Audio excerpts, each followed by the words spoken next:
We don't always think enough about food and agriculture and food security when we think about climate change. I'm a farm owner in an area where agriculture has been hard hit by 50% more precipitation and some devastating storms.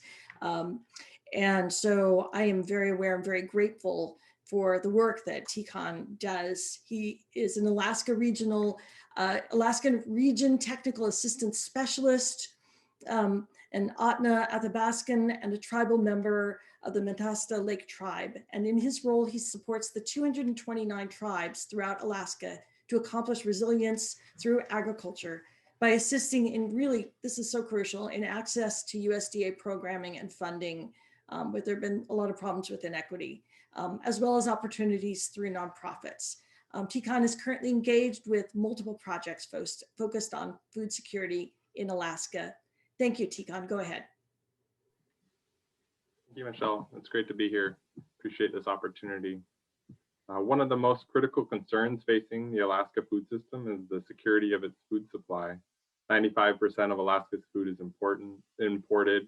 Alaska's remoteness translates into higher risk of supply chain interruption and the high cost of food in our communities. The cost of food increases exponentially the more remote the community. Local food systems and traditional food gathering helps to support food security and reduce the carbon footprint of Alaska. With climate change impacting traditional approaches to food harvesting and preservation, while also impacting the ecological regions, some of the identified needs and investment opportunities for our state include increased processing capacity and access to certified facilities, preservation and storage infrastructure investments such as cold storage and traditional food and perishable goods, and the logistics and distribution infrastructure for food throughout Alaska.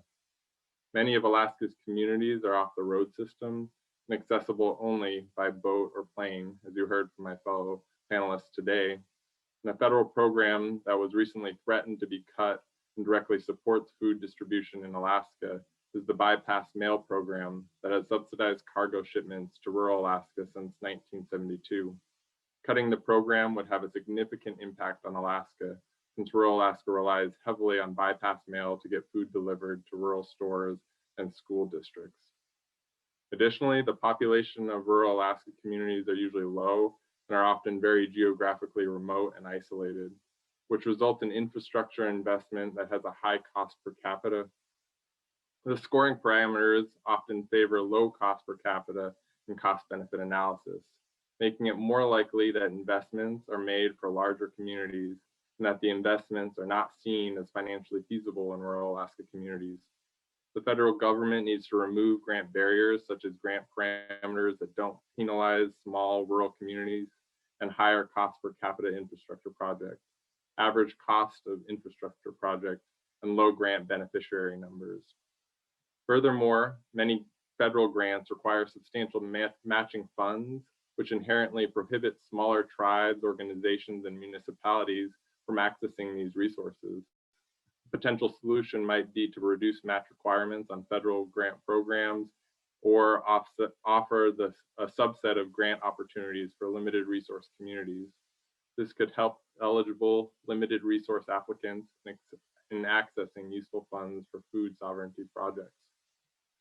As an act of individual and community food sovereignty, many Alaskans engage with subsistence activities. Food security, as it relates to subsistence practices, unfortunately, is caught between industry interests and the impact of climate change. This can be highlighted well with salmon. Salmon are a unifying resource for Alaska, yet the Pacific Salmon Treaty and commercial harvesting of salmon take priority over state-managed subsistence fisheries, which are frequently closed when the returns are low. As a result of climate change, the salmon face new threats such as increased water temperatures, and the water temperatures have contributed to mass die-offs in some cases. And throughout the state, we have seen a decline in their size. The state manages harvest quotas by a number of fish caught, which recently has had an impact on our families who rely on salmon to feed themselves. All of this translates into less fish into family freezers and a higher food insecurity. Finally, local food requires local knowledge, and there is a strong association between engagement and utilization of local foods and the knowledge that is passed down within the community. Education pathways, resources, and technical knowledge is an additional needed investment for our state that could be accomplished through increased funding to federal agencies that support the development of these materials and opportunities. While there is much risk to Alaska's food security, there's also great opportunity for investment into a regenerative economy. For Alaska's food security, it is important that the federal government continue to work to increase equity and eligibility for federal programs, that there is an investment in the required infrastructure, and that we work collectively to increase the resiliency of our food systems by localizing production and processing as much as possible. Appreciate the time today. Thank you very much.